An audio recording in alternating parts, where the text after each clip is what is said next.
प्यारे बच्चों, most welcome है आपका प्यारा सा एजुकेशन प्लेटफॉर्म सफल क्लासेस में। प्यारे बच्चों, आज आप लोग का फाइनल परीक्षा यानी लास्ट एग्जाम है आप लोग का साइंस का। प्यारे बच्चों, आप लोग को बेस्ट ऑफ लक। प्यारे बच्चों, मैं आज जो है यानी साइंस का सब्जेक्टिव विज्ञान का जो है प्यारे बच्चों आप लोग को बताने जा रहे हैं। टॉप जो है आपको लगभग 5 क्वेश्चन आप लोग को बताने जा रहे हैं। प्यारे बच्चों, आपको 100% जो है बोर्ड में देखा है आप लोग को पूछा जाएगा। प्यारे बच्चों, जो भी चैनल में नए जुड़ेंगे प्लीज़ सब्सक्राइब कर देंगे, लाइक कर देंगे और अपने अपने दोस्तों में शेयर कर देंगे। देखिए प्यारे बच्चों, फर्स्ट नंबर क्वेश्चन क्या करा, आपको 100% बोल रहे हैं कि ये प्रश्न जो है आपका बोर्ड एग्जाम में लड़ेगा। देखिए, सजातीय श्रेणी क्या है, एक उदाहरण की सहायता से समझाइए। देखिए आंसर लिखना। सजातीय श्रेणी कार्बनिक यौगिक की एक ऐसी श्रेणी होती है जिसमें सदस्यों की रासायनिक गुण समान होते हैं और इन्हें एक सामान्य सूत्र से दर्शाया जा सकता है। सजातीय श्रेणी के बारे में ज़्यादा जानकारी ठीक है। उसके बाद देखिए पॉइंट देना है। सजातीय श्रेणी के सभी सदस्यों का प्रकार्यात्मक समूह समान है, ठीक है। उसका इन सभी सदस्यों को एक ही सूत्र से दर्शाया जा सकता है। उसको सजातीय श्रेणी के दो कर्मगत सदस्यों में CH2 ग्रुप में अंतर है, ठीक है। और सजातीय श्रेणी के सदस्य के रासायनिक गुण समान होते हैं, लेकिन उनके दरम्यान में अंतर होने के कारण भौतिक गुणों में थोड़ा सा अंतर होता है, ठीक है। इतना लिख दीजिएगा प्यारे बच्चों, आपको 3 या 2 नंबर 100% मिल जाएगा, ठीक है प्यारे बच्चों। अब देखिए क्वेश्चन नंबर आपका 2 क्या करा। देखिए यानी कहते हैं मेंडलीव के आवर्त सारणी के वंशागतियों को लिखे, ठीक है। ये 100% आपका कल आज का पेपर में रहेगा, सेकेंड हो या फर्स्ट वाली हो, ठीक है प्यारे बच्चों। मेंडलीव के आवर्त सारणी के विसंगतियों निम्न में है ना। उसके बाद देखिए पॉइंट 1 देना है। निश्चित रूप से आवर्त सारणी में हाइड्रोजन को नियत स्थान नहीं दिया जा सकता है। ये मेंडलीय के आवर्त सारणी की पहली कमी थी, ठीक है। उन्होंने अपनी सारणी में हाइड्रोजन को उचित स्थान नहीं दे सके, ठीक है। उसके बाद दूसरा पॉइंट लिखना है।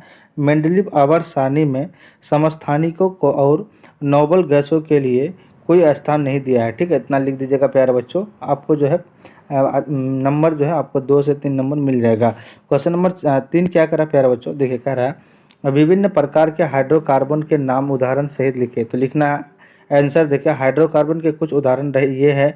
देखिए methane CH4, ethane C2H6, propane C3H8 या ब्यूटेन C2H4 और बेंजीन C6H6, ठीक है। उसके बाद हाइड्रोजन कार्बनिक रसायन विज्ञान के अंतर्गत आते हैं। ये कार्बन और हाइड्रोजन से बने यौगिक होते हैं, है ना। यानी हाइड्रोकार्बन के कुछ प्रकार ये है। देखिए एलिफैटिक हाइड्रोकार्बन, ये वसा या तलों के रासायनिक विखंडन से प्राप्त होते हैं। इनमें एल्केन, एल्कील और एल्काइन जैसे प्रकार होते हैं, ठीक है। उसके बाद देखिए एरोमेटिक हाइड्रोकार्बन, ये कुछ सुखद महक वाले पौधों के अर्क के रासायनिक विघटन से प्राप्त होते हैं, ठीक है। संतृप्त हाइड्रोकार्बन, इनमें श्रृंखला में प्रत्येक कार्बन परमाणु 4 हाइड्रोजन या अन्य परमाणुओं से जुड़े होते हैं, ठीक है। असंतृप्त हाइड्रोकार्बन, इनमें द्विबंधन या त्रिबंधन होते हैं, ठीक है। इतना लिख दीजिएगा प्यारे बच्चों, आपको अच्छा खासा नंबर मिल जाएगा।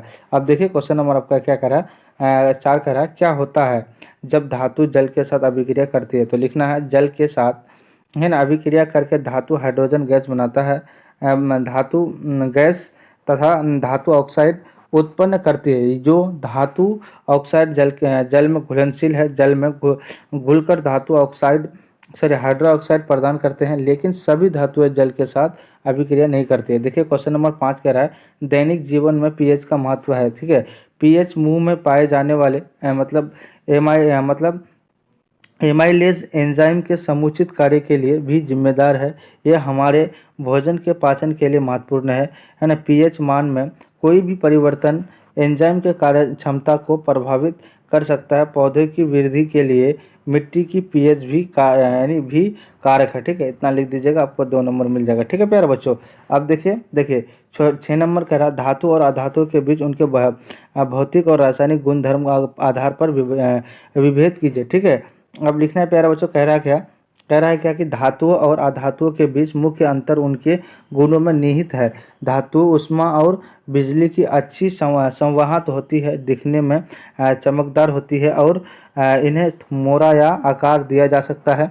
दूसरी ओर यानी अधातुएं खराब संवाहक होती है, ठोस होने पर यानी भंगुर होती है और अक्सर इनमें धातु जैसी चमक होती है। ठीक है, इतना लिख दीजिएगा। उसके बाद लिखिए, देखिए द्विखंडन और बहुखंडन में अंतर। प्यारे बच्चों 100% पूछा जाएगा।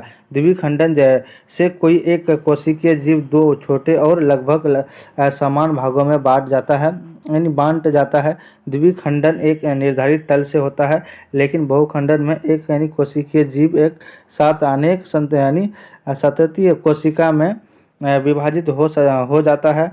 काला औजार के और रोगाणु लेशमानिया द्विखंडन होता है, लेकिन मलेरिया परजीवी है ना यानी प्लाज्मोडियम में बहुखंडन होता है। ठीक है प्यारे बच्चों, अब देखिए क्वेश्चन नंबर आपका यानी लास्ट कह रहा है, क्या कह रहा है प्यारे बच्चों, देखिए कह रहा है गुणसूत्र स्वच्छ नामांकित चित्र के जो गुणसूत्र के बारे में जानकारी देखिए। गुणसूत्र की खोज जर्मन जीव वैज्ञानिक यानी वल्थर फ्लेमिंग ने की थी। ठीक है, गुणसूत्र को धागे जैसी संरचना माना जाता है। गुणसूत्र शब्द का इस्तेमाल साल 1888 में डब्ल्यू वर्ल्डेयर ने किया था। उसके बाद कह रहा है गुणसूत्र में एक सेंट्रोमियर होता है, जो इसे दो भागों में बांटा जाता है। सेंट्रोमियर कोशिका के संकुचन बिंदु पर होता है। उसके बाद गुणसूत्र में पाए जाने वाले प्राथमिक संकीर्णन को गुणसूत्र बिंदु कहते हैं। गुणसूत्र बिंदु की स्थिति के आधार पर गुणसूत्र का वर्गीकरण किया जाता है। उसके बाद मध्य केंद्रीय गुणसूत्र में गुणसूत्र बिंदु के ठीक बीच में होता है। और क्या होता है उप मध्य केंद्रीय गुणसूत्र में गुणसूत्र बिंदु गुणसूत्र के बीच से थोड़ा दूर होता है। उसके बाद इंसानों में हर कोशिका में आमतौर पर 23 जोड़े गुणसूत्र होते हैं, यानी कुल 46 गुणसूत्र होते हैं। ठीक है, इंसानों में 22 जोड़े ऑटोसोम होते हैं और एक जोड़ी सेक्स क्रोमोसोम होते हैं। ठीक है प्यारे बच्चों, होती है। और पुरुषों में सेक्स क्रोमोसोम एक्स और वाई होते हैं, जबकि महिला में एक्स सेक्स क्रोमोसोम की संख्या होती है। प्यारे बच्चों, जो भी चैनल में नए जुड़ेंगे प्लीज़ सब्सक्राइब करके ऑल में प्रेस कर दीजिएगा, ताकि आपका यानी एजुकेशन वीडियो से रिलेटेड ऐसी वीडियो आप तक मिलते रहेगी। जय हिंद, जय भारत।